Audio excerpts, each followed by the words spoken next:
ડ્રાગન કેરીની ચીજો મળતી, લીલી વરિયાની ચીજ ખાવાની આવતી, લીલી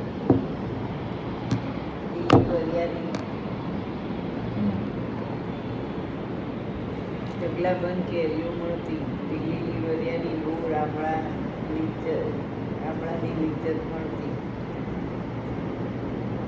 રંગબેરંગી પીપરની મળતી, ચોકલેટની ચૂરણની ગોળીઓ મળતી, અડધો કલાક ભાડેથી સાયકલ મળતી, લખોટી મમરડા અને ટીકડી ફટકડી મળતી, પતંગ અને દોરીનો લચ્છો કે પેન્સિલ સુગંધી રબરની ગોળી મળતી, 25 પૈસાનો બરફનો ગોળો મળતો, ઠંડા શરબતની જયાફત મળતી, સળીવાળી કુલ્ફી ઓરેન્જ રોઝ કેન્ડી મળતી, બાયોસ્કોપ 10 મિનિટમાં ફિલ્મ જોતા હતા ને ખબર છે, પેલું સ્ટેન્ડ લઈને આવતા હતા બાયોસ્કોપ, પેલું લારી લઈને આવતા હતા. હા, એ ભરાઈ નથી આવતા ને પેલા ઉપર આટલું કેમેરો હોય, નીચે આડું એ આવા 3 પગ હોય ને એની ઉપર ગોઠવો.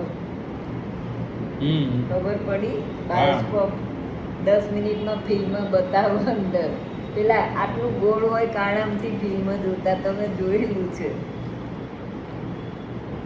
અઢળક ખુશીઓ મળતી. અમારો પણ એક જમાનો હતો. મારા દોસ્તો જરૂર વાંચજો, બહુ મજા આવશે, તમારું બાળપણ યાદ આવશે. 6 વર્ષ પછી ઉંમર ભરી શાળાએ જાતે જતા. સાયકલ કે બસથી મૂકવા લેવાની કોઈ રીત નથી. માતા પિતાને ક્યારેય ડર નહોતો કે અમે એકલા જઈએ તો કંઈક ખરાબ થશે.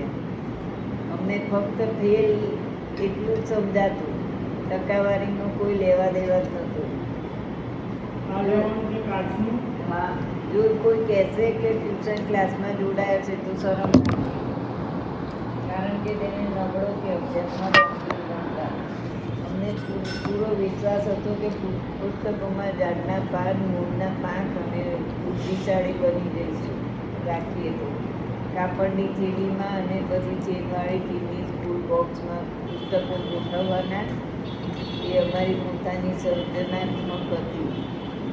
દર વર્ષે નવું શૈક્ષણિક વર્ષ શરૂ થાય તે પહેલાં કોપીઓ કવર કરવી, પુસ્તકો કોપીઓ કવર કરવી, અને જાણે અમારો ઉત્સવ હતો. પેલા પૂંઠા ચડાવવાના, ખાકી પૂંઠા તો અમે ચડાય.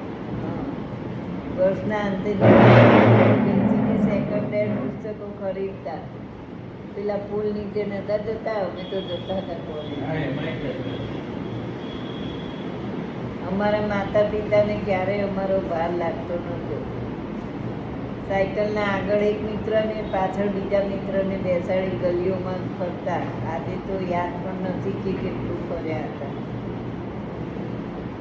શાળામાં શિક્ષકો સજા આપતા, પગ પકડીને ઊભા રાખતા, કાન વાળી દેતા, પણ અમારે અહંકાર ક્યારેય વચ્ચે આવતો નહોતો. ખરેખર અહંકાર શું છે અમને ખબર જ નથી. દાટ કે માર પડવો એ રોજની બાબત હતી. સજા આપનાર અને સહન કરનાર બંને ખુશ હતા. માર ખાધેલો વિદ્યાર્થી વિચારે કે આજે તો ગઈકાલ કરતાં ઓછો માર પડ્યો. શિક્ષકને લાગતું કે પોતાની ફરજ નિભાવી.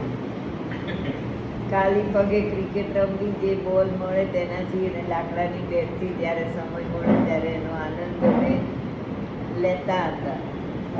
ક્યારેય ખિસ્સા ખર્ચ માગતા ન હતા. જો મારું આવ્યું અને પિતાએ આપ્યા પણ નહોતા. અમારી જરૂરિયાતો ખૂબ ઓછી હતી.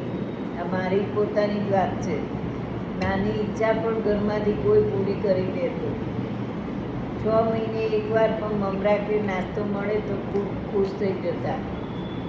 દિવાળીમાં લારીથી નાની ફટાકડીઓ માંડ તોડીને એક ફોડવી, અને અમને ક્યારેય નાની લાગતી નહોતી.